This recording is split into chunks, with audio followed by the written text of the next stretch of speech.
Eco-finish to resurface a fiberglass pool. I live in Norway, have a 1-year-old fiberglass pool. It started to blister and my pool company says something wrong probably happened at the factory when the gel coat was going on.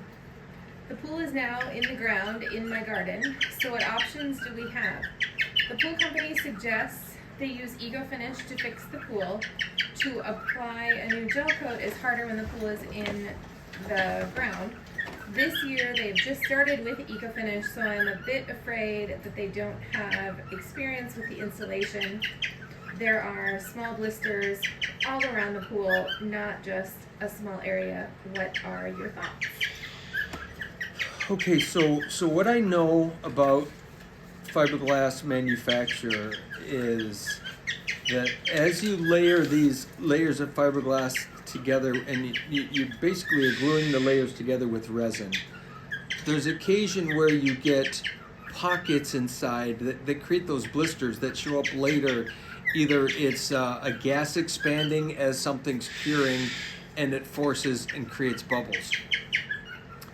I've seen it more often than not on an older pool when we've emptied the pool to be able to eco-finish it. The blisters start to appear. And in my case, what I've noticed, I think, is the sun heats up the surface. The gases that are innately tucked between these layers start to swell and they start creating these bubbles. I don't know that Eco-finish fixes that unless they have a plan for fixing the bubbles first. What we've had to do in the past is we've had to drill out those bubbles, remove, oftentimes you'll end up getting a really foul smelling liquid comes out of them, and then you've got to make sure that that bubble flattens back out. If that bubble is in the coating, sometimes it'll go flat. If it's deep into the fiberglass, you're going to have this, even if you drain the bubble, you're going to have this bubble. The bubble is going to stay even if it's drained. So I don't know. I'd have to investigate a little deeper in terms of what these bubbles look like. It needs some better pictures probably. And if they in fact do it, I would be curious as to how they're going to remedy the bubbles themselves. Because just by putting Eco-finish over the surface, now you're taking and you're adding an 800-degree flame with powder coating plastic over the top of it, that it's just going to cause more potential bubbling unless they can figure out the root cause and drill out each one of those bubbles to get it to collapse back to smooth, because otherwise they're just shooting Eco-finish over a blistered surface and you're going to have bubbles everywhere. So yeah, if you could provide a little bit more information in terms of maybe some pictures, maybe I could help.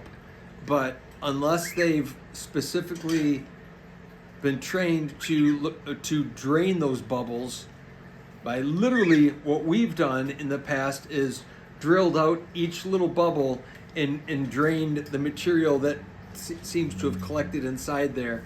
And again, it always has a really foul chemical type of smell to it. But if you can get those drained and get those bubbles flat again, now you also then still have to deal with that hole that you drained into the finish. You've got to be able to fill that in as well. But if they could show you that they could drain those bubbles and get the surface flat again and plug that finish, plug that hole that they had to drill into the shell, then I would say go ahead and proceed with Eco-finish. I think I'd want them to prove themselves a little bit more before they just go ahead and start willy-nilly and spraying 800-degree Fahrenheit flames all over the surface of the pool.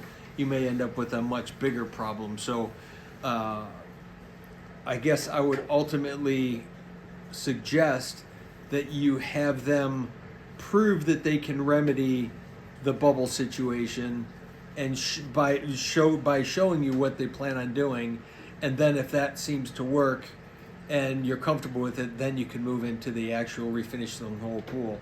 I don't know that you have to drain the whole pool to do it, but maybe you drain it down to the first bubble, see if you can remedy that bubble, and then make a decision from there.